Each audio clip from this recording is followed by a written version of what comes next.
Hello students, I am Anita and today I am going to explain DOE worksheet number 38 and this is for 10th class science and this is from the chapter carbon and its compounds.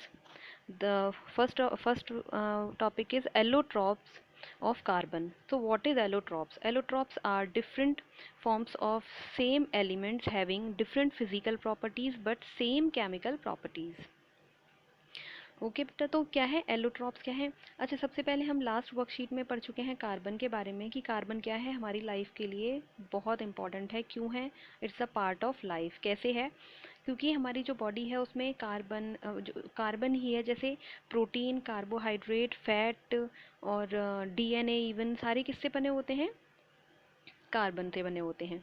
ठीक है, तो ये और वैसे भी हम अपने घर में जो चीज़ें, आप लेड पेंसिल जिससे लिखते हो आप वो देखो, या फिर आप शुगर ले लो, और या आप कोयला है, या फिर आप वुड ले लो, जो लकड़ी की आपके कुछ भी बने हुए हैं, पेजेस वगैरह सब, तो ये क्या है? कार्बन से बने होते हैं। ठीक है, तो अब है एलोट्रॉप्स। एलोट्रॉप्स क्या बताए हैं? जिनकी फिजिकल प्रॉपर्टीज़ कैसी होती हैं? डिफरेंट होती हैं। Physical properties in the sense कि वो उनका स्ट्रक्चर कैसा है, बॉन्डिंग क्या है, और क्या क्या उनकी मतलब अपीयरेंस कैसी है, और ये सब चीज़ें क्या है? Physical properties. केमिकल प्रॉपर्टीज़ क्या है कि उनमें कौन से एटम से बने हुए हैं, उनकी और रिएक्शंस कैसी हैं, तो केमिकल प्रॉपर्टीज़ इनकी सेम है, कार्बन के ही बने हुए हैं। ठीक है, अब है बेसिस ऑफ डिफरेंस। किसके बेस पर है? पहला है स्ट्रक्चर के बेस पे। यहाँ पे है ग्रेफाइट और डायमंड। तो पहले है graphite. Hexagonal arrays placed in layers one above the other. तो ये क्या है? हेक्सागोनल होती है, हेक्सागोनल रिंग होती है जिसमें 6 आर्म्स होती हैं, 1 2 3 4 5 6।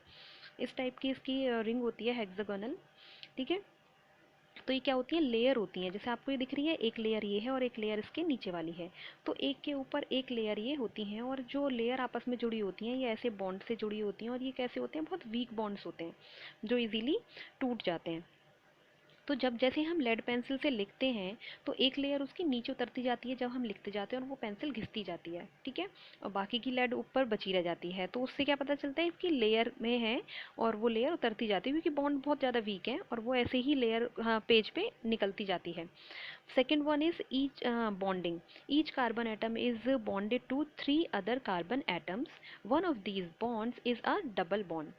तो ये क्या है? एक जो कार्बन है वो कैसे अलग 3 कार्बन एटम से जुड़ा हुआ है, जैसे एक यहाँ पे, दूसरा यहाँ पे और तीसरा यहाँ पे। ठीक है, 3 कार्बन से जुड़ा हुआ है। यहाँ पे एक सी है, यहाँ पे भी सी है, यहाँ पे भी सी है, और क्या है? दो तो यहाँ पे सिंगल बॉन्ड है and one is double bond. और ये हमें पता है कि डबल बॉन्ड में क्या होता है? पाई इलेक्ट्रॉन भी होता है। ठीक है, तो पाई इलेक्ट्रॉन कैसा होता है? डीलोकलाइज होता है, वो अपनी जगह इधर से उधर चेंज करता रहता है, इसलिए क्या करता है? इलेक्ट्रिसिटी को कंडक्ट करता है। ठीक है, अब है नंबर 3 है इसका कि ये कैसा होता है? Smooth and slippery. स्मूथ और स्लिपरी क्यों होता है? क्योंकि लेयर्स की फॉर्म में होता है, बॉन्ड बहुत ज़्यादा वीक होते हैं, तो इसलिए वो लेयर क्या है? हिलती रहती है एक दूसरे के ऊपर, और बहुत स्लिपरी होता है, लेयर इसकी उतरती रहती है आराम से, तो बहुत स्लिपरी है ये। अब है conductivity. Good conductor because of free electron. अभी मैंने बताया क्या था? एक इसमें डबल बॉन्ड भी होता है, तो इसमें पाई इलेक्ट्रॉन है, ये कैसा होता है? डीलोकलाइज्ड होता है, और इधर से उधर फ्री इलेक्ट्रॉन की तरह घूमता रहता है। तो हमने इलेक्ट्रिसिटी वाला चैप्टर भी किया था, उसमें देखा था कि इलेक्ट्रिसिटी कैसे कंडक्ट होती है। जब किसी के पास फ्री इलेक्ट्रॉन होगा तभी वो इलेक्ट्रिसिटी को कंडक्ट कर सकता है। जैसे मेटल सारे इलेक्ट्रिसिटी कंडक्ट कर रहे थे पर नॉन मेटल नहीं कर रहे थे, लेकिन ग्रेफाइट क्या है? एक्सेप्शन है। ये नॉन मेटल है लेकिन फिर भी क्या करता है? इलेक्ट्रिसिटी कंडक्ट करता है क्योंकि इसके पास फ्री इलेक्ट्रॉन है। अब है यूजेस। यूजेस में है लुब्रिकेंट। लुब्रिकेंट कैसे? जो लुब्रिकेंट मतलब जो फ्रिक्शन को कम करते हैं। Lubricants are what that reduce friction. तो जैसे हम कैसे देख सकते हैं? फैन में भी जो मोटर लगी होती है, बॉल बियरिंग होता है, और भी मोटर्स होती हैं जहाँ पे भी पार्ट्स में लुब्रिकेंट की ज़रूरत होती है फ्रिक्शन को कम करना, मतलब चिकना बनाने के लिए। मार्केट में भी आता है ग्रेफाइट लुब्रिकेंट के नाम से। ठीक है, लिक्विड भी होती है, ट्यूब में भी आता है, हर तरीके से आता है। दूसरी लेड पेंसिल, ये हम आपको ऑलरेडी बता चुके हैं। अब है डायमंड। डायमंड कैसा है? 3 डायमेंशनल हार्ड स्ट्रक्चर है। 3 डायमेंशनल है, ये आपको दिखाई दे रहा है ना, 3D स्ट्रक्चर है। अब है each carbon atom is bonded to 4 other carbon atoms forming a rigid 3D dimensional structure. Three dimensional structure. ये कैसा होता है, बहुत कैसा, एक जो कार्बन होता है वो चार कार्बन से जुड़ा होता है। यहाँ पे आपको दिख रहा है ना, जैसे ये एक कार्बन है, एक दो तीन चार, चार कार्बन से ये जुड़ा हुआ है। तो चारों, चार इलेक्ट्रॉन है इसकी बाहरी कक्षा में, चारों कैसे हैं, सेटिस्फाइड हैं। आउटर मोस्ट शेल में फोर इलेक्ट्रॉन्स है और four are, all four are satisfied. ठीक है, ये क्या है, हार्डेस्ट नोन सब्सटेंस, ये हार्डेस्ट नोन सब्सटेंस है जो डायमंड है। और ग्रेफाइट कैसा होता है, सॉफ्ट होता है। अब है bad conductor of electricity. Bad conductor क्यों है, क्योंकि यहाँ पे पहले बताया कि चारों इलेक्ट्रॉन यहाँ पे भाई बॉन्ड बना चुके हैं, तो कोई फ्री इलेक्ट्रॉन है ही नहीं। तो diamond has no free electron, तो कंडक्ट कर ही नहीं सकता इलेक्ट्रिसिटी को, इसलिए बैड कंडक्टर है। कटिंग टूल ज्वेलरी, ज्वेलरी में इस्तेमाल होता है, आपको पता है ना, आपके घर में भी पता ही होगा, सभी को पहनते हैं। रिंग है जैसे दिखाई हुई है यहाँ पे, डायमंड रिंग। और क्या, कटिंग टूल्स, ये जो ग्लास होता है, शीशा होता है, उसको काटने में भी काम आता है। अब है यहाँ पे आपको दिख रहा है ये बुकमिंस्टर फिलरिन। ठीक है, बकमिंस्टर फिलरिन, ये क्या है, ये फुटबॉल जैसी इसकी शेप होती है और कार्बन के 60, इसमें जो कार्बन एटम है 60 होते हैं। तो ये क्या है, इसके बाद है diamond can be synthesised by subjecting pure carbon to very high pressure and temperature. Synthetic diamond are small but otherwise indistinguishable from natural diamonds. ये क्या है, पहचान नहीं सकते हैं, मतलब कि नेचुरल है कि सिंथेटिक डायमंड है। बनाए कैसे जाते हैं, हाई प्रेशर और टेम्परेचर पे बनाए जाते हैं, इनको कार्बन से बनाया जाता है और इन्हें पहचान नहीं सकते, नेचुरल जैसे ही लगते हैं। अब है fullerene form another class of carbon allotropes. Fluorine कैसे होते हैं, फुटबॉल जैसी शेप होती है और C60 होता है। इसका नाम फ्लोरिन क्यों है ये, क्योंकि जो साइंटिस्ट हैं, यूएस के साइंटिस्ट हैं, ये आर्किटेक्ट हैं, इनका नाम क्या था, बुकमिंस्टर फुलरिन। इन्होंने इनका स्ट्रक्चर दिया था, जो C60 वाला दिया था, इसलिए उन्हीं के नाम पे इसका नाम ये बकमिंस्टर फुलरिन पड़ गया था। ठीक है, अब है versatile nature of carbon. The nature of the covalent bond enables carbon to form a large number of compounds called organic compounds और carbon compounds। ठीक है, ये क्या है, कोवेलेंट बॉन्डिंग बनाता है, जो नेचर है कार्बन का क्या है, कोवेलेंट बॉन्डिंग बनाता है, लार्ज नंबर में कंपाउंड्स बनाता है, इसकी वजह से ही पूरी ऑर्गेनिक केमिस्ट्री बन गई, कार्बन की वजह से ही।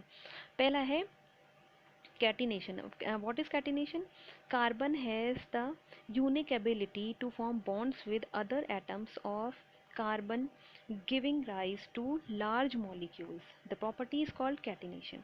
कार्बन क्या करता है, अपने ही जैसे और कार्बन एटम्स से बॉन्डिंग करके मॉलिक्यूल, बड़े बड़े मॉलिक्यूल्स बनाता जाता है, तो उसको क्या बोलते हैं, कैटिनेशन। अपने ही जैसे और कार्बन एटम से ही जुड़ जुड़ के बड़े मॉलिक्यूल्स बनाता है। जैसे कि शुगर का ही जो फार्मूला है वो C12H22O11 जैसे, तो उसमें भी कितने हैं, कार्बन के 12 लिए हैं ना, और भी बड़े बड़े बना लेते हैं। अब इसका बाद में है silicon forms compounds with hydrogen which have chains of up to 7 to 8 atoms but these compounds are very reactive. तो सिलिकॉन का यहाँ पे क्यों लिया है, सिलिकॉन का इसलिए लिया है क्योंकि कार्बन के आउटर मोस्ट शेल में कितने थे, 4 इलेक्ट्रॉन्स थे। And the same case is with silicon. Silicon का वो क्या होता है, एटॉमिक नंबर 14 होता है, तो इसके होते हैं 2, 8 एंड 4। तो आउटर मोस्ट शेल में कितने हैं, 4 इलेक्ट्रॉन्स हैं। तो ये भी क्या बना सकता है भाई, ये भी 4 बॉन्ड बना सकता है, ऐसे ही उसी की तरह ही है। लेकिन इसमें क्या दिखा रहे हैं कि ये बनाता है, और लेकिन कैसे होते हैं, वो रिएक्टिव होते हैं। अब रिएक्टिव का मतलब है, जो रिएक्टिव है वो सेटिस्फाई नहीं है, वो स्टेबल नहीं है। जो स्टेबल होगा वो रिएक्टिव नहीं होगा। रिएक्टिव का मतलब क्या है भाई, वो स्टेबल नहीं है, उसे रिएक्शन करनी है अभी। ठीक है, तो और क्या है दूसरा, फिर है the carbon bond. The carbon bond is very strong and stable. This gives us the large number of compounds with many carbon atoms linked to each other. ठीक है, कितने सारे इसने कंपाउंड दिए हैं जो कार्बन एटम एक दूसरे से जुड़े हुए होते हैं। Second is tetravalency. Carbon has 4 valence electron. Valence electron कौन से होते हैं, जो आउटर मोस्ट शेल में होते हैं। तो इसके आउटर मोस्ट शेल में कितने इलेक्ट्रॉन है, 4 इलेक्ट्रॉन है, तो इसलिए टेट्रावेलेंसी है इसकी। It can bond with 4 carbon atoms, monovalent atoms, oxygen, hydrogen, nitrogen, sulphur, chlorine, इन सब से क्या करता है, बॉन्ड बना सकता है अपने आराम से। जैसे 4 इलेक्ट्रॉन है बाहर, तो इन सब से वो बॉन्ड बना सकता है। One reason for the formation of strong bonds by carbon is its small size. This enables the nucleus to hold onto the shared pair of electrons strongly. ये क्या बोल रहे हैं कि जो कार्बन है, एक और भी क्या एक रीज़न है कि कार्बन का जो साइज़ है वो बहुत छोटा होता है। अब छोटे साइज़ का मतलब है जैसे ये बीच में 1 मिनट, बीच में जैसे ये न्यूक्लियस है, ठीक है, यहाँ पे बीच में न्यूट्रॉन और प्रोटॉन होते हैं, और बाद में ये जो शेल्स होती हैं यहाँ पे इलेक्ट्रॉन्स होते हैं, तो बीच में न्यूक्लियस है। तो न्यूक्लियस इनको कस के पकड़ के रखता है, जितने पास होंगे उतने कस के पकड़ के रखता है। इसका मतलब है कि जो छोटा है उसको उतना कस के न्यूक्लियस ने पकड़ा हुआ है, वो उतना मजबूत है। तो कार्बन का साइज कैसा है, छोटा है, तो इसलिए ये कैसा है, बहुत मजबूत है। अब है इसके क्वेश्चन आंसर। पहला क्वेश्चन है इसका, अब हम इसके क्वेश्चन आंसर देख लेते हैं। ये है इसके क्वेश्चन आंसर। तो फर्स्ट क्वेश्चन है इसका कि कार्बन का जो वर्सेटाइल ये नेचर होता है वो क्यों होता है। तो carbon is versatile because it can form single, double and triple bonds. It can also form chains, branched chains and rings when connected to other carbon atoms. ये ठीक है, समझ में आया कैसे बनाता है, सिंगल बॉन्ड भी बनाता है, डबल बॉन्ड बनाता है, ट्रिपल बॉन्ड बनाता है, चेन्स भी बनाता है, और ब्रांच्ड चेन भी बनाता है, रिंग्स भी बनाता है, इसलिए क्या है, वर्सेटाइल है, ये भाई सब कुछ कर सकता है। सेकंड है, carbon atoms form a number of compounds because of following reasons. बहुत सारे कंपाउंड्स बनाता है। क्यों बनाता है, नंबर 1 है टेट्रावेलेंसी. टेट्रावेलेंसी क्या है, this is the property of carbon atom to combine with another atoms of other elements. इसके क्या है, जो आउटर मोस्ट शेल है 4 इलेक्ट्रॉन्स हैं, इसलिए वो टेट्रावेलेंसी है। 4 इलेक्ट्रॉन्स हैं तो ये 4 बॉन्ड बना सकता है इतने सारे उनके अदर एटम्स के साथ जो दूसरे एलिमेंट के एटम्स हैं। तो एक तो ये भी रीज़न है कि इतने सारे कंपाउंड बना लेगा भाई, जब 4 बॉन्ड बना सकता है इतने। दूसरा है catenation. Catenation is the self linking property of carbon is to carbon atoms form bonds with another carbon atoms. Catenation क्या था, कार्बन कार्बन के एटम से ही जुड़कर बहुत सारे कंपाउंड्स बना सकता है. नंबर 3 है, the structure of fullerene is like a football. Fullerene का स्ट्रक्चर कैसा होता है, फुटबॉल जैसा होता है. It consist of 60 carbon atoms. 60 carbon atoms होते हैं इसके पास.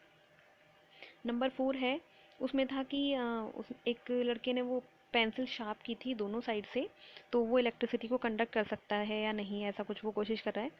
तो इसका आंसर है yes, it can conduct electricity because there is graphite inside the pencil. हमने बताया है ना, पेंसिल के अंदर ग्रेफाइट है, and graphite is a good conductor of electricity.